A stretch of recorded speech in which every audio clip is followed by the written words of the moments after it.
Hello, friends. Hello, friend. I'm back again, and today I brought you disease prediction system built in Python. And here I again use, like in MATLAB, support vector machine and PCA. Okay. Moreover, Python is the upcoming trend. That's an open source programming platform. We can integrate it with any programming language, and there's most of the scientific library there's available in Python as well. So today I design a prediction system, heart disease prediction system in Python. So here we go. I have set up everything on my virtual machine. So that's my Python main script. Okay, as you can see, there are various uh, mathematical library we require to import. Okay, we'll start with numpy. Okay, which import the text in generalized format. Okay, we name numpy as np. Okay, so whenever we use np in this script, that means we are calling the library of numpy. Okay, for plotting we are using matplot library. Okay, so for support vector machine, there's a famous open source available toolbox, sqi learn available. So in sqi line we are calling svm. Okay, and for decomposition or feature extraction, here we have used principal component analysis. Okay, for we also import the Python library pylab, and name is pl. Whenever we use in pl in the script, yeah, it means we are calling the pylab. There's an interactive toolbox. We have also import the cycle. So for using the prediction whether the person is disease or not disease, we have used cross validation, which is available in SKI, which is also available in SKI learn toolbox cross validation. Okay, so these are the library we require to design the prediction system. Okay, you can call the dataset the cleveland data.csv. Let me show you data. Okay,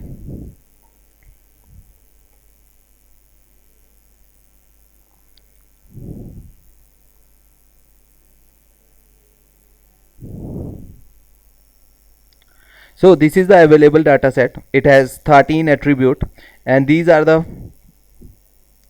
condition whether a person is disease, not disease, disease, not disease, and we also mention two more stages between a disease or not disease person, whether a person having a critical stage or not. These are the parameter. Okay, this first thing represent the age, second thing the physical activity, third labels represent the alcoholic condition, fourth label represent the blood pressure, fifth label represent the mm, whether person is diabetic or not, sixth label represent the regular physical activities, and so on. Okay, so with the help of this data, we have taken consider 303 subject. In this case, on the basis of 303 subject, we predict whether a person is disease or not. For doing this thing,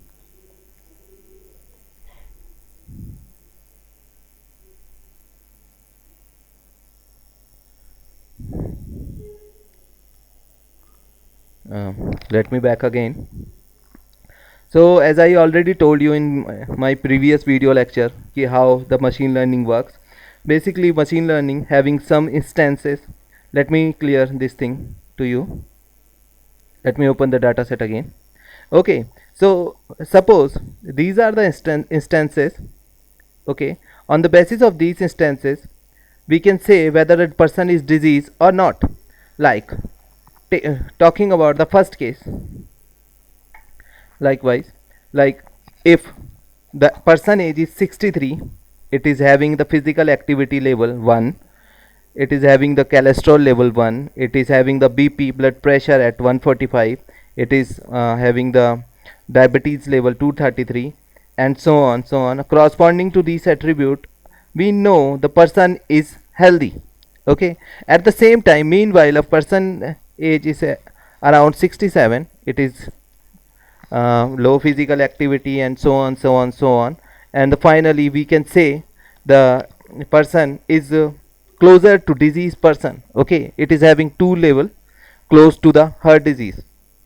So what we can see with the help of these attribute, we are able to predict whether person is disease or not disease. So what we say, the value of n is represent the indicator. Okay, at this indicator we can say the person is disease or not, while in the meantime the value from a to m represent the features of the input variant. So these things represent the feature while n represent the indicator. So what machine learning do, machine learning algorithm will check out the attribute, and corresponding to those attribute, it find a relation. Okay, on the basis of relation, it will provide us a relevant information, relevant information that whether person can be disease or not. So at the same time, when the system goes in real world, what happen, only only the individual will have these 12 at 12 values, and he don't know his heart, his or her heart condition. So and in the meanwhile, what happened to those guys, those guys just enter these values, and corresponding to these values, our machine learning algorithm predict the condition of heart condition of of that person. Okay, so in the realistic manner, a layman person don't know the relation of these value, only the skilled doctor knows about it. Okay, so while when we talk about the futuristic technology, in future, with the help of machine learning algorithm, each individual can be monitor his or her health condition with the help of only input constraint. Okay, so these are the theoretical aspect. You can know more about the machine learning and theoretical aspect in our advanced classrooms of mind creature.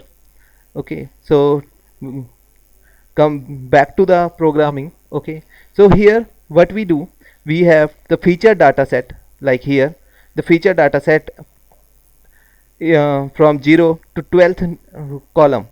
Okay, again move to, so these 12th number of column, 12 column represent the features, while at the same time the 13th column represent the condition of the person. Okay, so this is the indicator.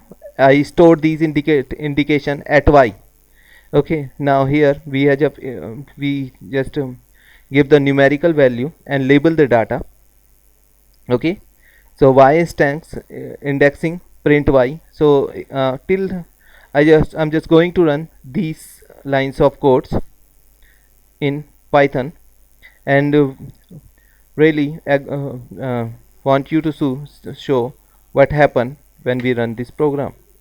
So I'm just going to copy and paste the code and see what happened. Now I'm just I'll be just pressing enter and see what happened. There's a syntax error coming. Oh my god. Let me run the program line to line. Let me import these library. I guess these I have already imported. Okay, so I'm just copying, yeah, print y. So I just trace back this thing and print y. So these are the 306 cases. Okay, I just configure is at a matrix form. These things represent the indicator of profiles. So after the printing instance, okay, we have mentioned the target name. Now there's a function we have designed for plotting the data, which it represents the data, it represents the target and the target name. Okay, so we call this plot 2D function at the later on the program. Here we just extracted the we extract the features, okay, of from x feature vector and will be store features in at PCS. So let me run these lines of codes again.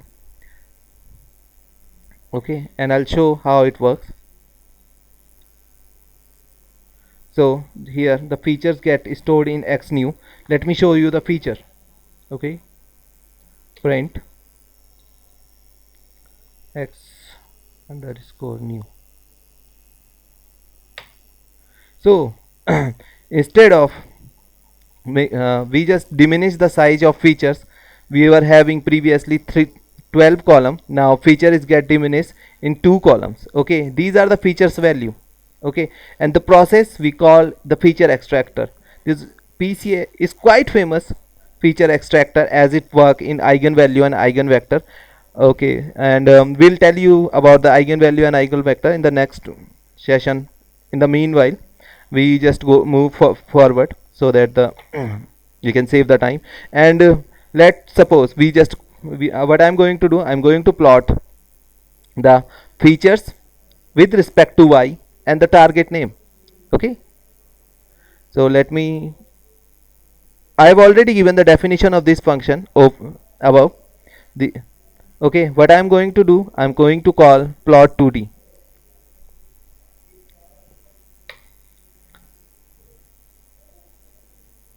Oh, sorry, I forgot to mention this thing. So let me run this code first. Okay, the now target name is available.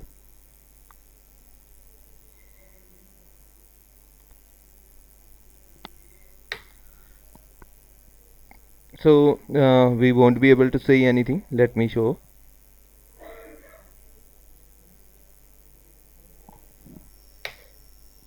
So these are the features, two features. Okay, we just diminishing the 4 cases in 2 different vector, where red dot represent the non-diseased person, and the green dot represent the one diseased persons. Okay, it's quite simple. So we move forward. Here we move forward. We have already reached so far. We have done, we are plotting the 2 type of data. Okay, we were here. So now it's time to split the data for training and testing. Okay, so here with the help of cross validation, okay, we just split the data in train set, x train 1 and y train 1, and test set, x train test set and y train set. Okay, for training what we have used, we have 80% data used for training and 20% data for test site. Okay, we have used RBF kernel here. Okay, model we have used support vector machine, kernel type is RBF. Okay, so rest of the thing print floating type. Yeah. Okay, let me run the program. I've already talk about so many times the support vector machine, how it performs. You can view rest of the video, and you can get the code by just mail me, and you can get this by me at very cheap price, only 12,500. Okay, so let me run the whole code. I'm just cancelling the code. Okay, you can plot you can plot the so many data at Python using mpplot. Can be do machine learning using. So let me run the program and I'll show what output we would be getting. Okay, so first let me show you the minimum matplotlib and x train, y train, the model SVM. So raw minimum chat model print chat reshape plot count 2. So okay, here we go.